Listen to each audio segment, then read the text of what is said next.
You need to learn more about yourself than the person that wants the opportunity.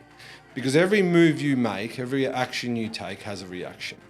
So if you're going to upset someone by telling them they're wrong or telling them how to do it right, you need to be able to reflect on yourself. If you don't know how you treat people, then you don't know how people are treated by you. They're going to think that you're part of my entourage after you just took 10 weeks off. Yeah, well, not even that. It's just who you leave behind. Like it's honestly who you leave behind. And these guys are picking up your pieces, right, working their absolute asses off, and then you come back in and tell them that they're doing it wrong, and this is how you would do it to stamp your authority again. This is what happened. I said, so what do you want to do? I expected him to come and say, I understand what you're saying about the Vegas, and it's more than fine. He told me to fuck myself and he quit. Welcome back to another episode, Jimmy Talks. And we are here today with co-director of Civelite, Cameron Bongers. Known him a long time, looking forward to it. Say hello, Cameron. G'day, Jim. Thanks. Drove all the way up from Geelong today and complained the entire way about the traffic. 25 minutes from Geelong, 45 minutes to get across Sydney Road. Here we are. Oh, boom, boom. That's actually not bad by you. Tell us about your story, where you're from, what you do, and where you're at now. So we'll touch on it a little bit, but I'm a co-director of Civelite. Business partner Darcy Costin couldn't make it today, unfortunately. Would have loved to be Darcy, here. Great guy. He is. Better looking, but... He isn't. He is. Co-director of Civelite. We've got a fair team of guys. We try and take on what we can, everything around it. Bit of council, bit of construction, bit of everything else. So, I know you don't want to lean too far into it, but I've got to drag you just a little bit over the coals because you do sell yourself short a little bit. You and Darcy have built a company that is probably one of the more successful civil companies in terms of where you come from to where you are now in the last sort of decade in Melbourne, I would say. You know, like you guys started off very small, like it was only a couple of you, it was 1990 model truck or maybe 1994. I don't want to sell you short. Open cab, 5 ton, driving when you weren't busy, for me, yourself in a tipper to now. You guys that have a lot of people on, you take on some really large projects, and it's a real credit to you. And I think that people would be interested to hear about that journey as well. Yeah, it is a big thing. It does. I mean, anyone with a business, and there's a lot more businesses out there that are more successful than ours in the same field and outside of it. I think. These things grow quickly. They grow very quickly, and it feels like overnight. You sort of look back and go, there's a lot going on here. But we did kick it off. But we had an old Kenworth, that one that you noted there. That was Darcy's truck, and it was the two of us. And I think when you find a dynamic that works. With someone, Darcy and I have been best mates our entire life. I think we've sat together a lot throughout the journey, whether it be racing or whatever it is, motocross. But look, I think you find that dynamic, and you just get that vibe that something's going to work here. Something's going to work here, and we were both in civil. How important was it? So you both work for the same employer. Right, back then, I believe. We've worked for the same employer on multiple accounts when we were mechanics as well, yeah. If you're coming to the Con Expo 2026, I have a discount code to help you out with your ticket prices. It's Starbuck 30. This code will give you 30% off. It's valid until December 5th, so use it to help out with the ticket prices, and I hope to see you there. And so you work for the same employer, sort of cut your teeth. That employer, we won't go too far into it, but that employer was really good at empowering young blokes to take over a job for good or bad reasons. Yeah. Right? Yep. Like for good or bad reasons, they had one of the younger crews out there and they really let you take it by the balls. Yeah. And then that employer stopped doing as much work but was based around where you guys were based as the same time as you were sort of swapping, ramping up. Do you think that had a huge impact as well, that sort of stuff, or not really? I think it did. I think you sort of, it's one of those things you sit there and you go, oh, it all starts with a dream and you want to do this and you want to take over the world. I don't think this was that kind of case. I think it was more that we enjoyed where we were. It was great work. There was great people. It became a very, very big company. And I don't think we ever went out with the intention of, hey, this is what's going to happen. We're going to take over. And not only that, you've actually actively said to me over the years that I've known you, because I've known you since pretty much the beginning, if not before the beginning. You actively said to me that that's not your intention to go out there and, undercut work or price work against or be even on the same jobs. I can remember you saying, there is no way I'd ever do that. I'm not interested. I want to do, different sort of landscaping packages and all of this sort of stuff. And then all of a sudden, you're building fucking whopping places, service stations, Yeah. Last year was big and it was good and it was a good year, but there's a lot that comes into it. And to go back, it's, I think it was just more that feeling that, you look at, I look at Das and he's not here, but I'm sure he looked at me at the same thing and went, do we try and give it a nudge? Do we see you first of all, can we actually do this together, and can we build a company that we're proud of and that doesn't take over the world, doesn't need to take over the world, doesn't need to be the best, but we want it. We look in front of the mirror and say, we know good people. We feel like we're good people. Maybe we just give it a crack. And I think when you find that dynamic, and I mean, it comes down to the wives too. Like they're a big part of it. They are. Not many people talk about it. No. Behind every successful man is a strong woman, successful woman, supporting woman, something. I know your missus and you and my missus and everything else like that throughout the years.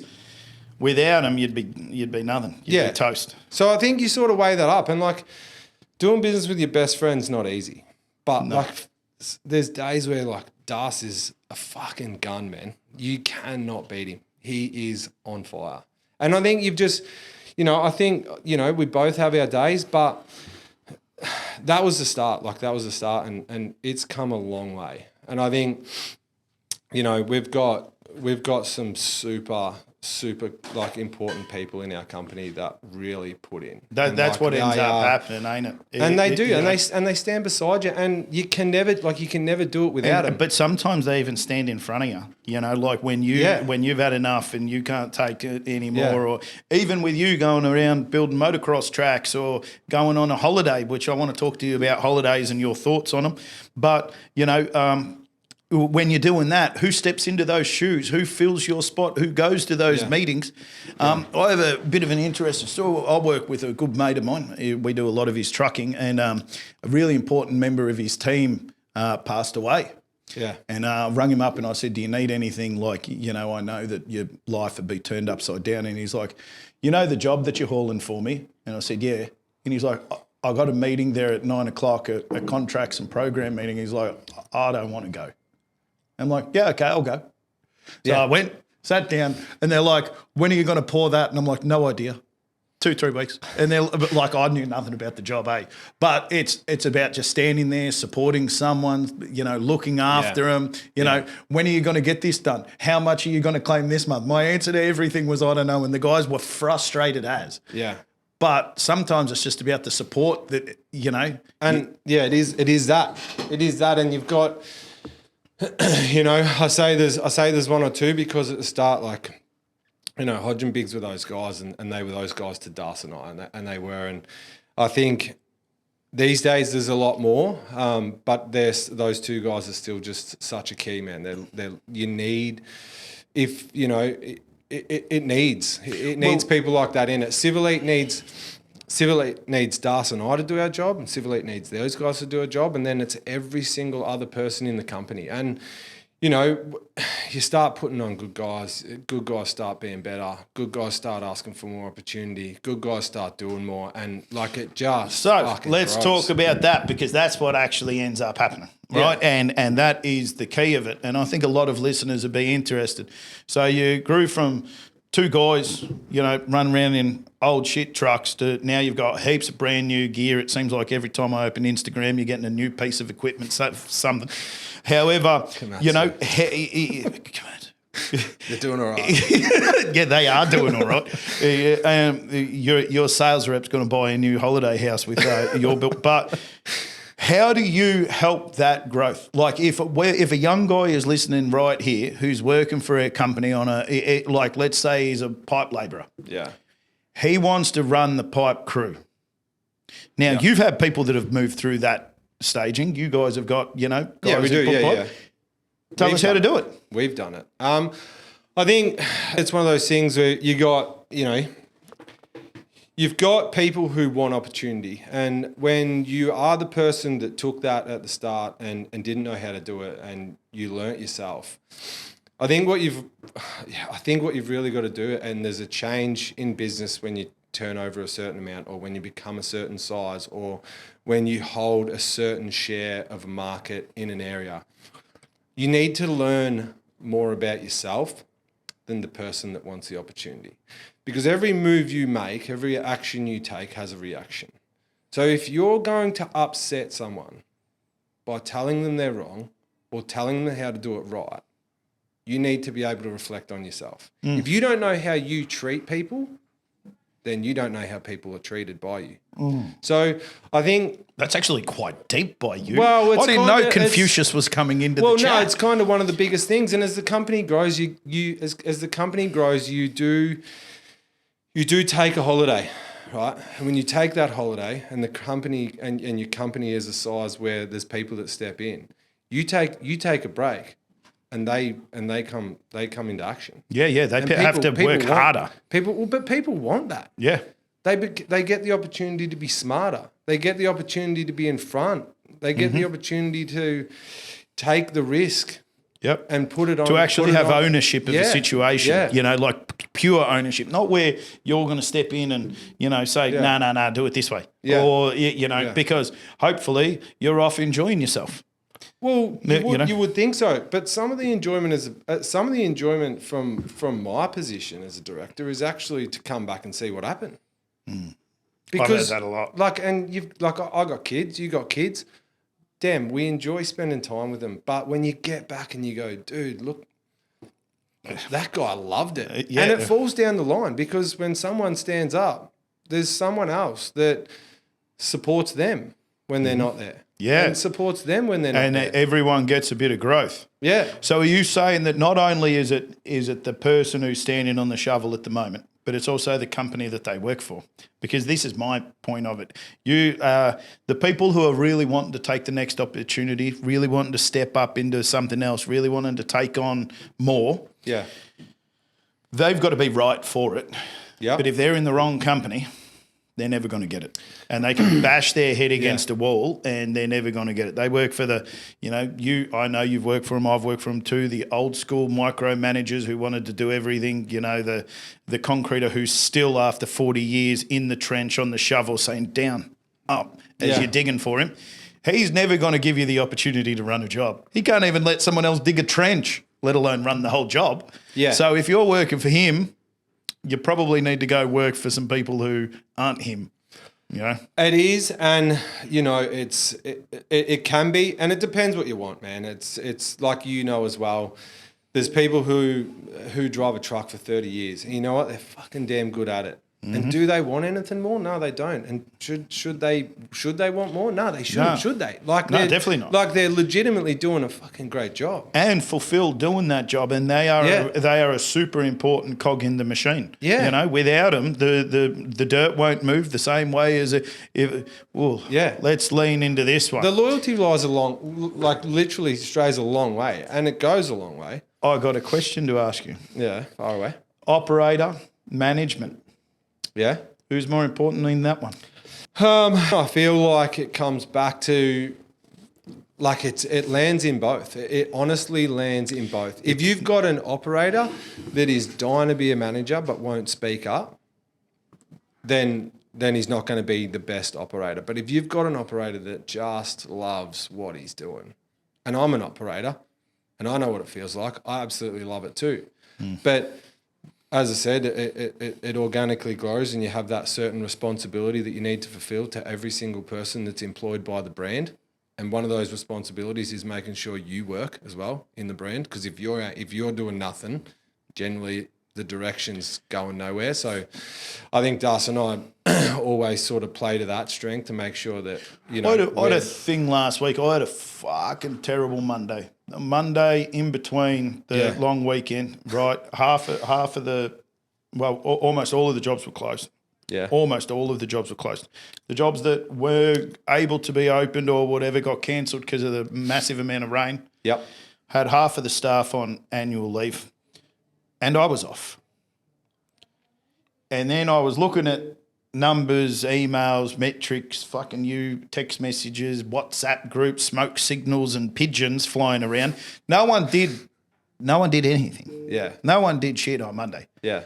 Now, do I want to be the boss that comes in here and cracks, cracks it about the no output? I took a different route. I sat down on a Friday meeting and said to everyone, right, this week was an easy week. This week was an easy week. We can't do much about 2 inches or 50 mil of rain. Can't do much about a public holiday and RDOs and stuff like that. However, what we can do is next week's a big week. Next week is our week. Next week I want phones ringing 7:30 in the morning, 7 a.m., 6:30. I don't care. Early in the morning to evening, these phones are going. Yeah. Those emails are being sent. You had an easy week this week and I didn't complain. So next week you're not going to complain about being busy. And I've been driving them pretty hard. So that balance there is so difficult. It honestly is. And it comes down to, like, it honestly is. And it's that mindset thing again. It's that self-reflection, and you know, you got to take in the time. We're in business for a long time.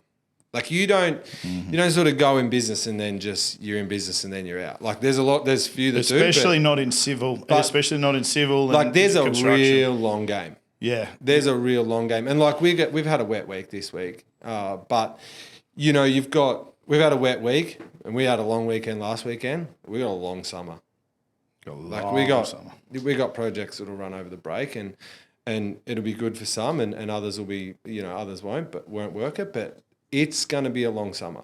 So there's all these little breaks, and the start of the year's always got that. The start of the year's always got those long weekends that you manage. It's a real challenging thing. So I want to talk about the holidays with you and your thoughts, feelings, and everything else on them, because I know you run into a lot of the same problems that we all do. So go on. Yeah. Holidays. Yeah, well, I mean, holidays are a good thing. Holidays are a good thing. I think everyone, you can, holidays are a good thing. They're good because you can let guys, well, not let guys, but people find the chance to go and literally just deload.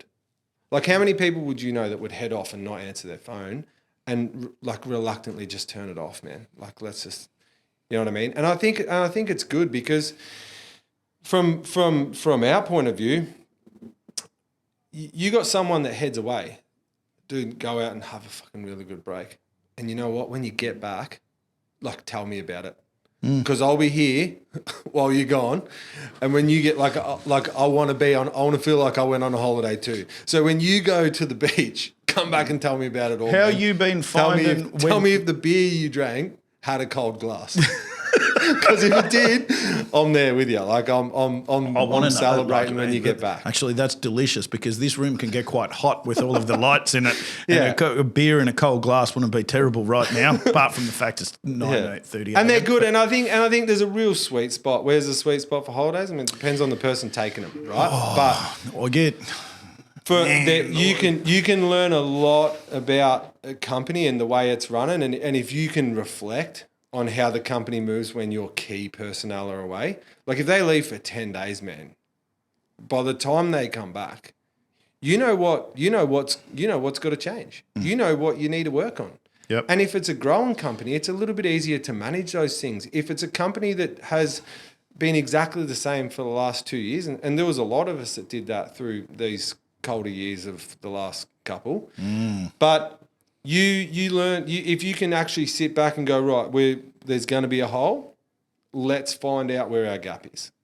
Because there's a gap everywhere, right? But sometimes you just can't see it. There are so many gaps. And the thing is you have to see the gap first, actually notice it. Yeah. And then you have to decide if it's worthwhile trying to fix. Yeah. You know, because there's some that are just still going to be there, you know, like you can't help it. If you've only got one dispatcher and, you know, there's not a lot of depth there to try and fix anything, you have choices here. Hire another one, fire the one you got and replace it. And that leaves you, you know, shit out of luck. And in which case, maybe we're just going to leave that there for the next one. Yeah. But I find that with us, I've got a bit of an interesting story about holidays. I know that the guy listens and he's not really going to like me saying about it. But a fair few years ago now, 3-4 years ago, I had a young bloke, good operator, like, you know, was setting him up to sort of run jobs and everything else like that, young 20s. But fuck, he frothed the holiday, eh? I loved the holiday. Yeah. Lived at home with his parents, saved all of his coin, bang. I'm going on an 8-week-long trip around Europe, and you go, fuck, 8 weeks is a bit. But That's then a tough bill to swallow. And then after that, like you mentioned 2 weeks before, this guy was going on 4 weeks, 6 weeks, 8 weeks, and going on them once or twice a year. He went on one, and then he's like, I'm going to meet you in Vegas. And I said, oh, I'm sorry, bud. I said, I'm done. Yeah. I said, you just took 3 months. It was like 2.5 months off. Yeah. Vegas is in 8 weeks. I said, you've came back to work. And I said, and I'm not being a dick. I said, but I can't give you the time off, because if people see us drinking beer together in Vegas and then you come into the company and out of the company, first off, they're going to think I'm paying you a fortune to be able to take off 3 or 4 months a year, which is bad. Yeah. Right? Second off, they're going to think that you don't give a shit about your job. Also bad, because I've been trying to set you up to be a leader. Yeah. And third off, they're going to think I'm a fucking dill. Right, we can't have that last bit. The last bit is the worst bit. Because, danger. You know, I need people to not think I'm a goose. And so, like, come on, what are we going to do? Yeah. And I fully expected him, because I said, take a week, think about it, see what you can do. I said, I know you've got a wedding over there. You can go to the wedding. I said, but like, I'm talking about meeting me in Vegas, hanging out with me in Vegas, walking around in Starbucks tops. They're going to think that you're part of my entourage after you just took 10 weeks off. Yeah, well, not even that. It's just who you leave behind. Like, it's honestly who you leave behind. And these guys are picking up your pieces, right, working their absolute asses off, and then you come back in and tell them that they're doing it wrong, and this is how you would do it to stamp your authority again. This is what happened. Yeah. And I said, I'm just off it. I said, so what do you want to do? I expected him to come and say, oh, you know, Jimmy, I'll go to the wedding over there and then I'll come back. I understand what you're saying about the Vegas, and it's more than fine. He told me to fuck myself and he quit. I swear to God, he quit after years with me. It was with me 5 years or something. Now, I wish him all the best. I wish him all the best. I hope that he does well in his career. I know that he'd be watching, and I'm not trying to call it out in a bad way, because other people's priorities are different than my priorities. Yeah, 100%. And I think that it's absolutely fair what I said, looking back, you know, to just say, listen, it's going to not, it doesn't pass the pub test. You know, it doesn't pass the pub test where people would sit down and go, oh, that's okay. People are actually going to sit down and go, what, 10 weeks off, then 8 weeks later you take him to Vegas. You serious? Yeah, there's something, yeah. And it's not anyone's business, really, if it honestly was, if the reality of it was that was a truthful thing and it come from your heart. It's not really anyone's business, but what it does is it sends waves. It does. And like when you talk about holidays, who's better out of an operator or a manager? Like where does it land? Like, honestly, man, everything is a team effort. Like you've got a team of guys on site, man. And if someone's not just doing their bit, like, everyone else is doing more. And like, it's a reality of it too, and it's a good and bad thing. And everyone has People have a bad day, people have a bad week, people are crook, people like there's all that sort of stuff. Life. But you know, there's times where you just need to assist what's going on in the team, and that's from the top to the bottom. That's everywhere. I completely agree, because do you know what? A manager is not going to have a job and be fairly useless and not have a good quality of life if he doesn't have good operators on site. Yeah. And if the operator doesn't have good management in the back end of being able to organise program, organise what he's doing for the day, he's going to have a shit time on site. So it is literally who's more important? Well, some days it's the operator and some days it's the manager.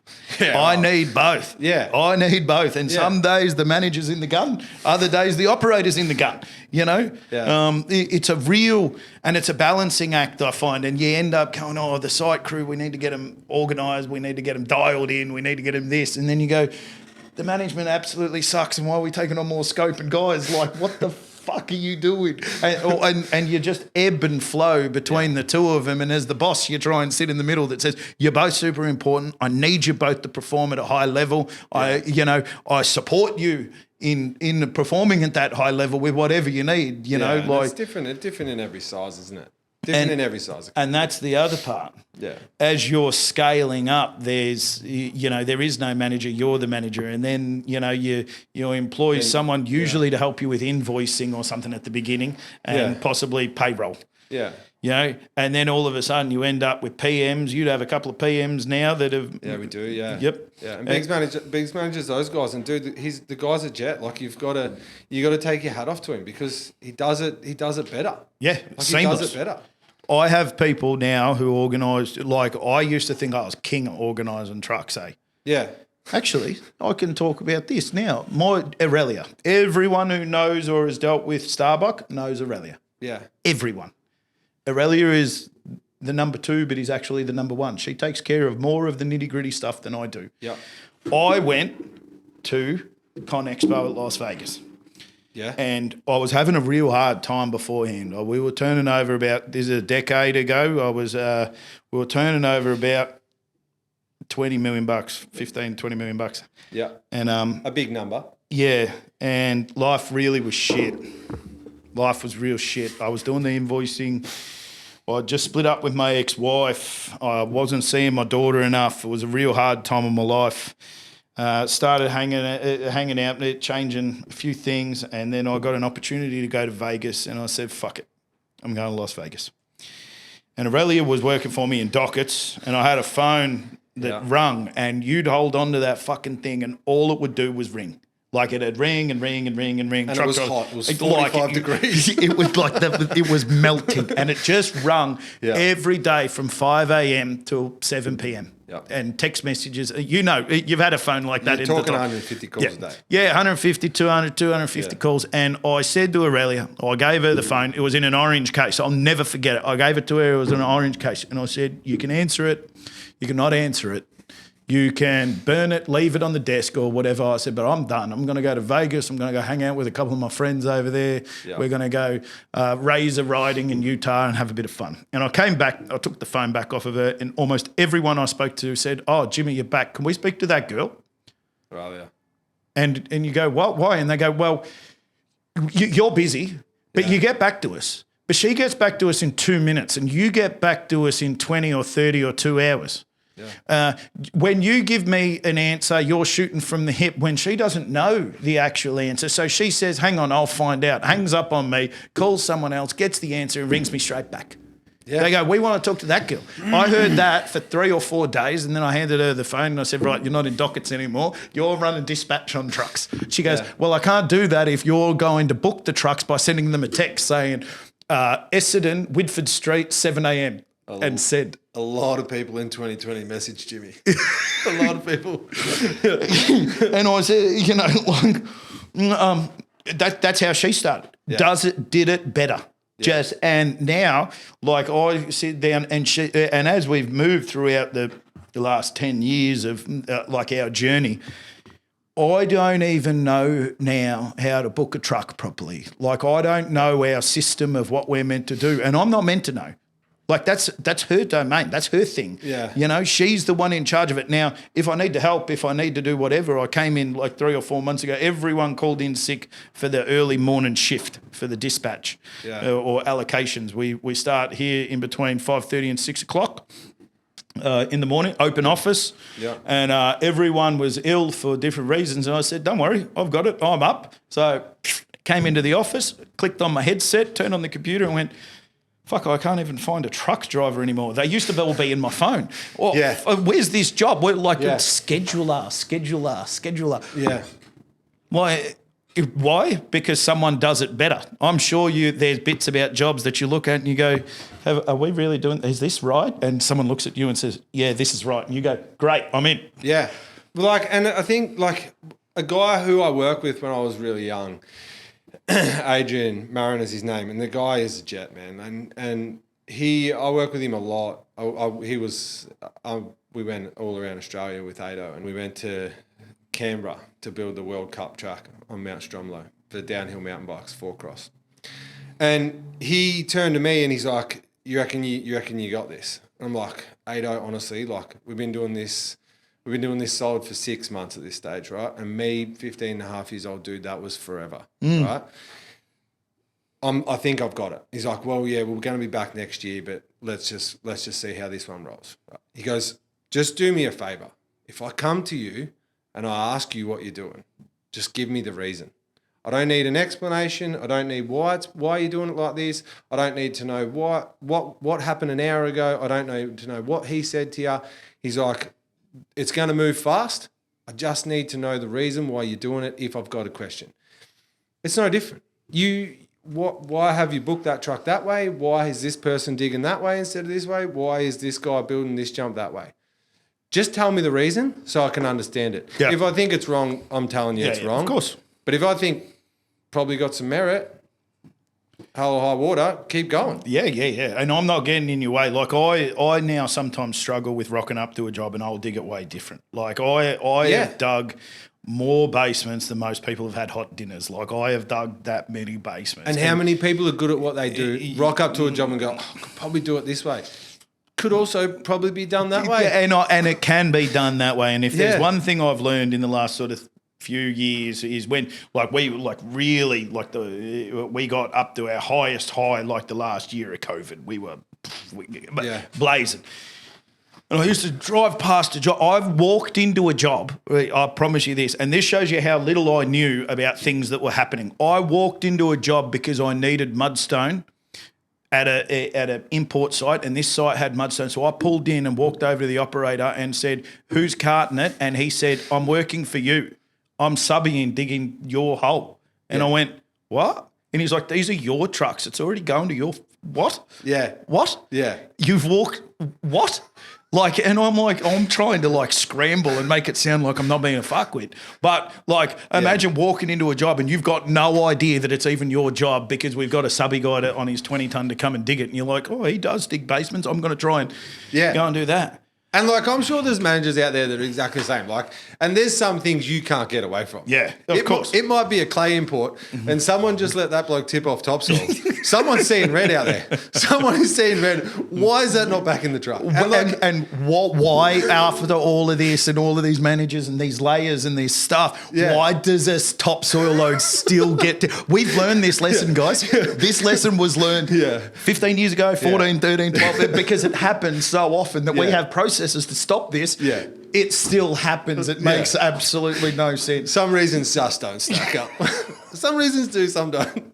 The topsoil doesn't belong in the clay. Yeah. But like that's where, it's how it all transpires, doesn't it? Yeah. It's honestly how it grows, and some people ask for it, and some people it's a mutual conversation. It's a mutual conversation of, dude, you are seriously a gun. Like what's it looking like? What does 5 years look like, man? Because at the minute, you're telling me you just want to be a labourer, dude, but you could run this job. Yeah. You're telling me you just want to be a manager, but you've got 3 parts of this covered. Yeah. Oh, you've got more parts than me covered. And then if you give them the space, then you can grow and grow and grow and grow.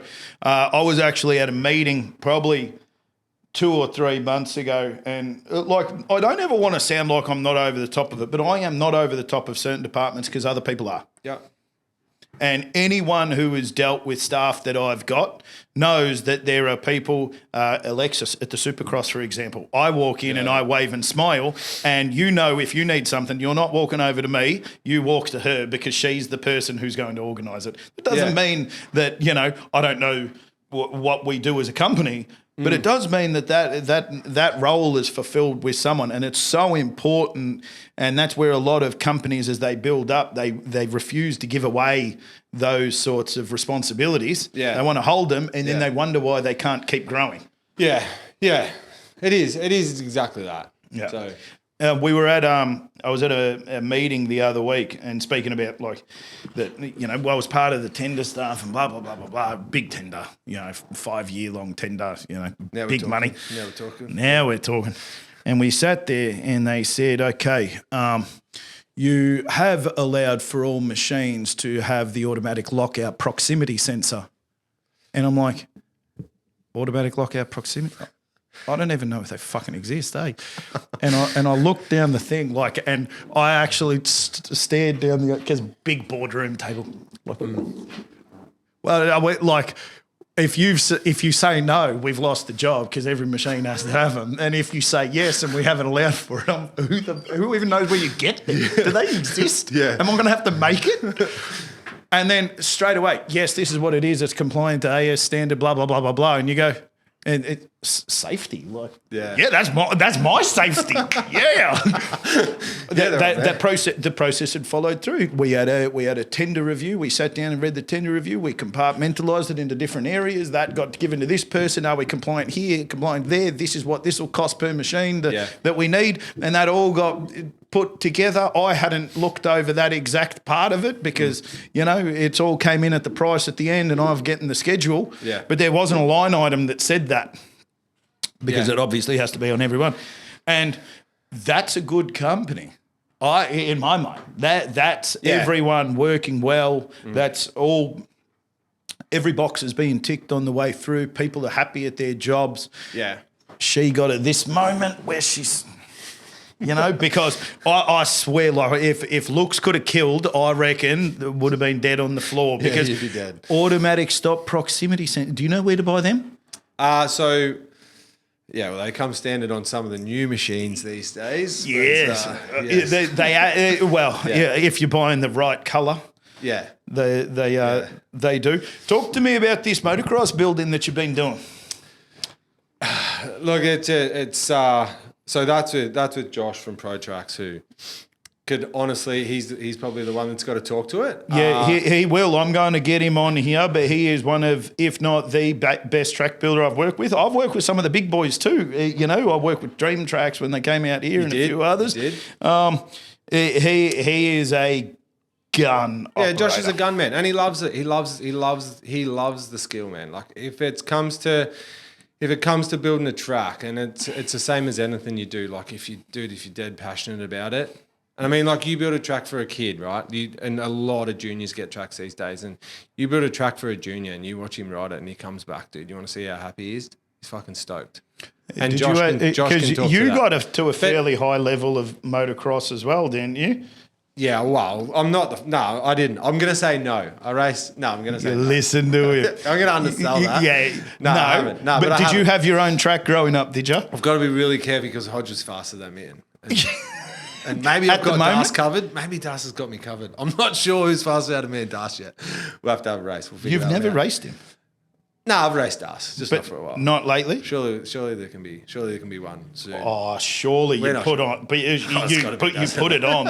Everyone, the winner gets a pay rise. Out of me and Das. Yeah, but a percentage change of the company. Put it all on the line, like pink slips. Hodge will send us broke. Do you know how fast that guy is? Is he? Yeah, Hodge is a jet. But as far as the track building goes, I mean, it's just something that I always had a passion for when I was younger. I spent 2.5 years of my life doing it full time. And to be honest, it's an avenue at the minute where, it started at the WSX in 2023, and I've built World Cup circuits before for the juniors when they came over for downhill mountain bikes, for four cross. the World Supercross sort of platform was, I'd never built one before. So I sort of took it on and spoke to Das about it, said, dude, like this is away from Civelite. Like I don't like, this is precious to me. I want to do it. I don't want to jeopardize anything. It is, it is what it is. And I've enjoyed it the last 2 years after WSX in 2023. I've enjoyed doing it with Josh the last 2 years. He's just someone that cares, man. Like, he's someone that cares, and if you've done something wrong and let's say you've brushed off a table, like a lip on a table, and he doesn't like it, like he'll just tell you, man. He'll just tell you straight up, that's so wrong. And you've just got to wear it and fix it. Of course. And like, to be honest, if it wasn't that, you probably wouldn't do it. But you probably wouldn't get the job either, because like from everyone can watch coming up. I'm going to send Louis out there for a few photos and a bit of bullshit coming up, to fill the Marvel Stadium. Yeah, she's a big job for us in a like it's a. I think last year at one point we had like 80 trucks on it or something, 70 or 80. Yeah, trucks hauling out in the flogging rain. Yeah. Like, it did not stop raining, and we had inside the stadium. The roof. We were fine. Yeah, the inside was warm and toasty, was it? Well, outside. So just so you know, the chaos that we had at the tip site. So for anyone who hasn't seen, I think it's like 7,000 cubic meters. Is that about right? 9. It's 9. It's 9. I'm pretty sure it's 9. Okay. Maybe we need Alexis. Maybe we do need Alexis, but let's say it's 9. So like in between 6, 7, 800 truckloads, we pumped it out in 17 or 18 hours last year from the very middle of the city through tunnels, getting into the stadium and out of the stadium. Yeah, and it's a big thing for you. It's a big thing for us. It's a if we were out, if that was in a different spot, we would move 20,000 cubic meters in a shift.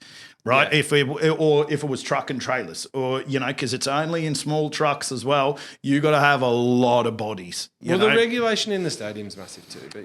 But but because of that, like, it's a big thing. This WSX thing is a big thing. Yeah, and that's where, like, for me, I don't like leaving Civilite, man. But we all work too much. Like, the reality is when you love what you do, you honestly do work too much, I think. Yeah. Or I don't know, it's a work-life balance. I don't, like, you could talk about it forever, couldn't you? But I don't enjoy leaving the company. I love what we do as a brand. I love every single person in the brand. You know what I mean? Yeah. I like hitting the hard topics with Das, hitting the hard topics with the other guys, and all that sort of stuff.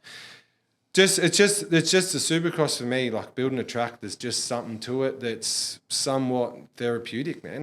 When I'm not there to take the lead, when I'm not there to be in charge, when I'm not there to be the man, I'm literally there to just ensure that we deliver the best track possible for the Australian Supercross Series coming up. And by doing it, the guys that are running the event are stoked. Josh is stoked. Like, you're just doing a good job, man. I love loading trucks, yeah? Yeah. But I love loading trucks in the right scenario, which is I just want to load the trucks. Yeah. That's it. I don't want to have to worry about the dirt. I don't want to have to worry about the job. I don't want to have the meeting. I don't want to have to, tell the traffic control, because that's still me being the boss, right? And, I just want to load the truck. I love loading truck. Give me 100. I've loaded out at the Supercross for fun. You remember I jumped in a digger and 2 o'clock in the morning till 6 a.m. or something. I jumped in a machine. It doesn't stop once you start, and that's just fun. That because you're not being the boss. All you're doing is every time you turn around, there's another empty body. I'll put 5 buckets in that one. Then you pick up more dirt, and it is a therapeutic thing, because I think that if you didn't like doing it, if we didn't like the machines, you would never buy them, because they break your heart when they don't work or whatever it is, or break down at the worst possible moment. I was talking to someone. We got a tram job coming up this weekend as well, so we're doing trams 24/7 with 30 truck and trailers. And trams one weekend, Supercross the next. Yeah, and the crossover is that the trams stop. I think we got like 30 truck and trailers running 48 hours or 60 hours. I don't know. Yeah. Again, That's Aurelia's job. Yeah. Aurelia and Joey. So I could find out the exact numbers. But lots of work happening with the trams. Yeah. Finishes on Tuesday. Thursday, we start hauling in 600, 700, 900, 800, I don't even know how many loads into the stadium. Saturday night, we then hammer it out. It's going to be a big couple of big bills for Jim. Big. Finance manager, that was David who walked past before. He's got pieces of paper that he wants me to look at. Like, Jimmy, you spent this? You're going to be poor. This line item here says poor. And you go, no, fuck, David. Nah, because they never come to you and say, rich. Yeah. They, Nah. They don't. They say work. Yeah, work. And so, like, it's a thing. If I had to do all of that, if I had to be the one, but the reason why I brought up trams is because I started doing them about 12, 13 years ago. It was the first job, maybe even 14 years ago, that it was the first job I got with one of my 14 tons. Yeah. And I went out there and I just needed her to hold together. I bought a 9,000-hour-old SK135 Cavalco, but had every attachment known to man. Yep. Every attachment. And so I thought augers, breaker, shaker, candlestick maker, grab, fucking a tilting mud bucket on a tilt hitch. You know, it was insane. The guy had something like 20 attachments I bought with it. So I thought I'll buy this one. I'll get a couple thousand hours out of the tractor and then I'll piss that off and I'll get another one and then I'll be able to do any job that comes in front of me.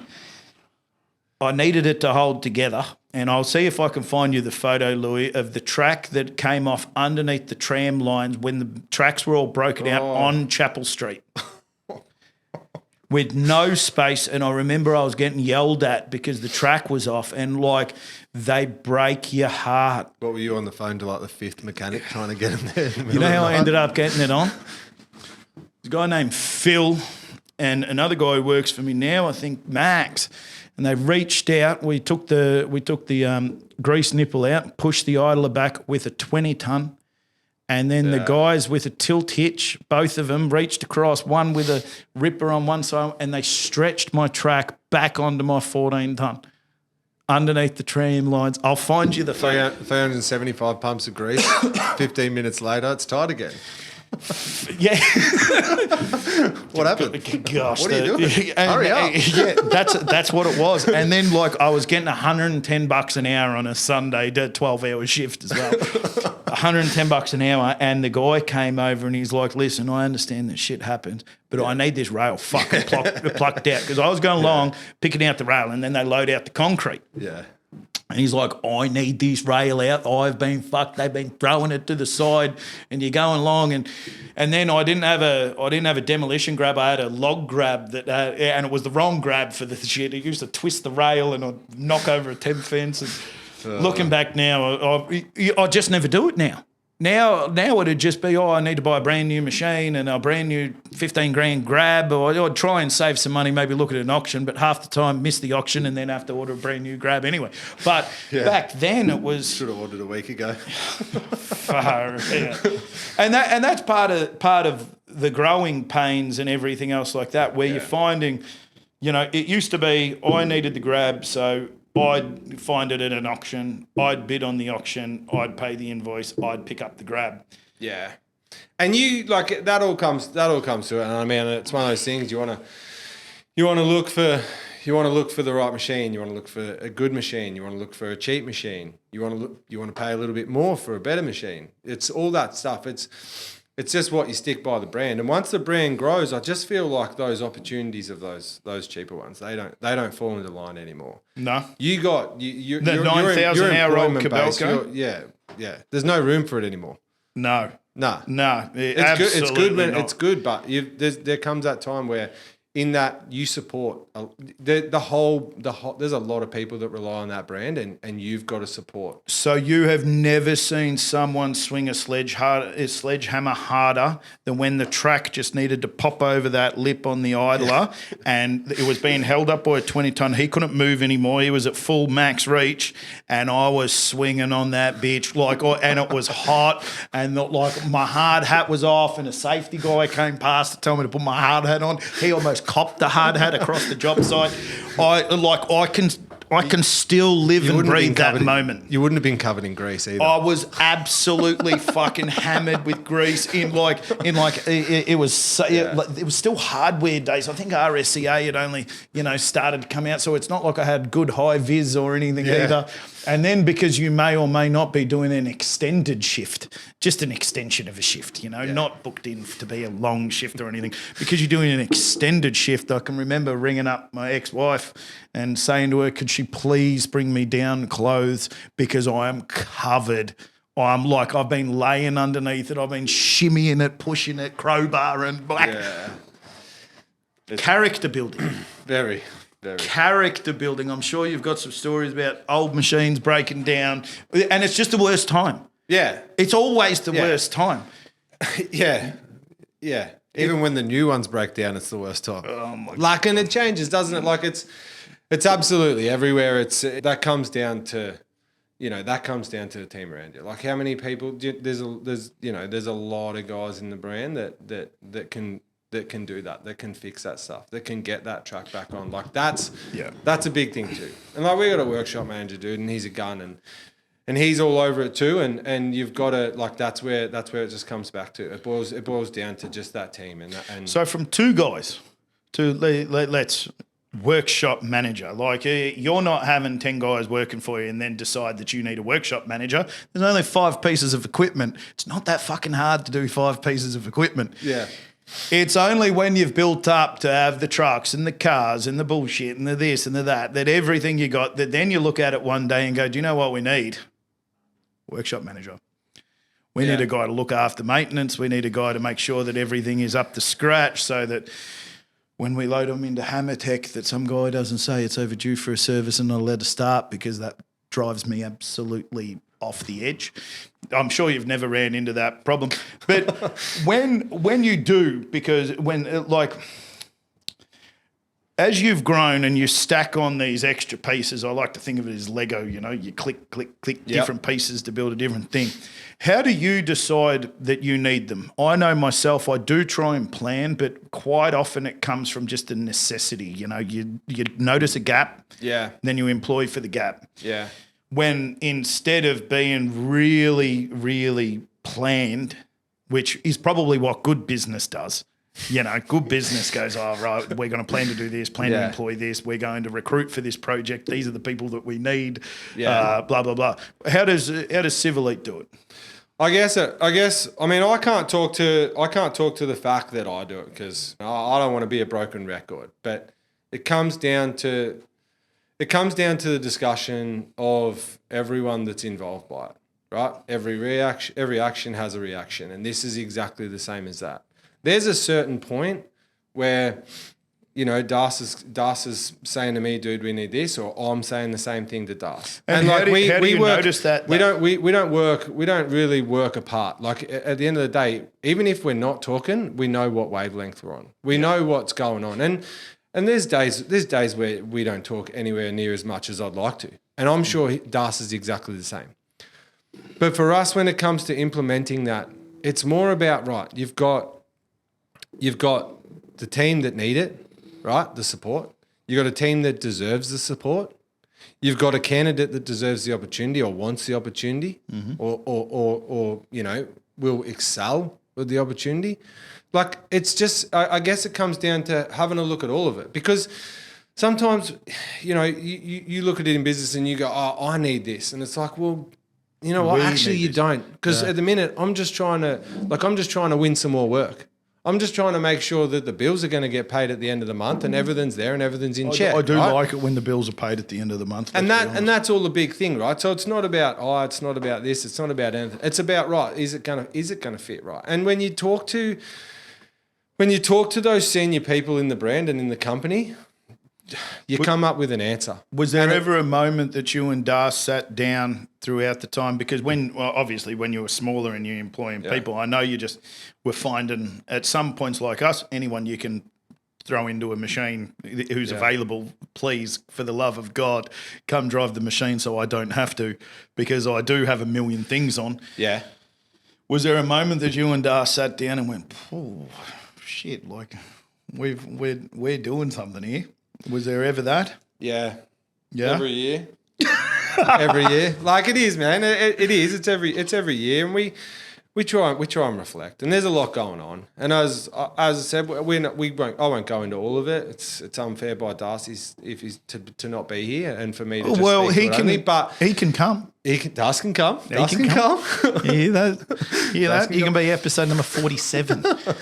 But I mean, I think yeah, it is. It's you get to that point, and it's every single side of the company where, and it is, and it's yearly, and it's monthly, and sometimes some months it's we need it, some months it's no, we don't, and then it's we need it, and then it's we should have done it 3 months ago, and then it's also like right, we should have, but guess what, we didn't. So let's get it done now, and it's about because what's it going to take? Right? With every single thing that you do, it's like, oh, this is how we'll do it, and it'll be exactly like this. And what can go wrong? Everything. But when everything goes wrong, if you're willing to do the work, and if you have the right people taking care of it, you're going to minimise it. Now, we do have 5 minutes left. Have you thought of your closing thought? Because I do put them out there. I do tell people because I lead a bit of the conversation and, we have a little bit of a structure here, but then I find out some interesting things in the last 5 minutes. So off you go. Yeah. No, I don't really. I think, it's been good to be on. I haven't done a podcast before and I was hesitant, I guess. But it's been good to come on. I think from the brand point of view, you sort of sit back and for me personally, you weigh it up. You go, I got a business partner, Das, that is always in the forefront of my mind going, how's this going to affect? Do we need to talk? Do we need to not? What's going on there? But dude, we got some really good clients. And that's a big part of it too. So exposure is a big thing. But we got some of our clients that we're working for, some of the builders that we're working for, we've worked for from the start. And man, you're talking about, I guess for me, it's just, I've really enjoyed that evolution of seeing a guy who's, started his own building company and going gangbusters. Did he buy in? Did he start it himself? Did he do this? And even so, it's a massive industry, man. This civil construction and in that commercial construction industry, you can't stay away from anyone. If you mistreat someone, no, you'll see them again. They're coming back. They'll be there a year later, or 5 years and they'll be later. better. Yeah, and you better be better. I have one last thing that I want to bring up before the end. Yeah, because you've got a few cute kids. Yeah. Tell us about being a dad, because I know you're a really proud dad, and I'm a proud dad too. And he actually, I got to call it out. You actually make your kids' birthday cakes every year, and I really quite enjoy it. And it should be spoken about because it's a good thing, Yeah. And it's hard to be a dad sometimes, and it's sometimes even harder to be a dad who's in business. Yeah. And then I talk about that and talk about your kids because you love them a lot, and I think that it's always nice to put that out there too. Yeah, the kids are great. The kids are great because my wife, so she does a great job with the kids as well. Let's be honest, I do spend too much time at work, but I can't sit still. So I love getting home to the kids, the weekends with the kids, the whole lot. And you got a big twins. Yeah, we got twin girls, and then we got Emma, their older brother, and they're 14 months apart. It was pretty wild, and that was. I can remember when you told me, and it was. I remember thinking, fuck, twins. Yeah. Is it? And I can remember asking you, I'm like, did your son just turn 1? What isn't? Surely it was the first. Yeah. Yeah. And they're good, and I think a lot of dads would say the exact same thing. There's times where it's tough, and there's times where you wish you could spend a heap more time with your kids. And there's times where you wish you could give your kids everything, but is it the right thing to do? No. Was I given everything as a kid? Well, I was lucky as a kid. My parents were great. And my brothers were great too. They made sure I was in check as well. That was strong. Yeah, my brothers definitely checked me. That was not an area of my life that I ran into a drama in. I definitely was kept within some boundaries. But no, it's good. It's good. The kids are good, and it is a big thing. Are you going to lucky for a lot? When's the next cake coming out? Like, I got to say, if you don't follow along for the cake, I almost want to put some pictures up here of the cake. Like he does, they asks him for a picture, and then he makes the number into the picture. Yeah. And at the and it's quite impressive. You've got some skills in the cake making thing. Look, I don't even know. It started. I built Emmett a trampoline. And so I was like, Soph, can I have another whiskey, please? I've just got to get this. So it's like, here you go. And it sort of started as a thing, and then I don't know. We started making cakes. I don't mind it. I don't mind being in the kitchen, and the kids love it. Like the kids, I mean, you ask him what kind of cake he wants. Man, his cake, you'll need a room bigger than this to build the cake. But what he gets is different. But he's always excited in the morning. But who's the guy he knows is making the cake? Yeah, Dad. Yeah, right. And he's super proud and super happy. Yeah, and that's nice. That like, you know, I think that it's really admirable to sort of have that. That thing that you do for your kids and to try real hard, and especially when, you know, you find yourself at home on the phone, kids are running around, you know, like my kids will run over and you're on the phone and you just think to yourself, oh, God. Yeah. And then you hang up the phone, you go, what did I tell? Why? Like, what am I doing that for? Like, the person on the end of the phone doesn't matter. These two things in my life are the most important, but yet for some reason and it's a weird thing that, you know, and so the person you need to be at work some days is a very different person to the guy that makes a cake, right? And I enjoy, like, I love what I do, and I love the responsibility that the role has, the Civelite, like as a co-director, like I love that responsibility.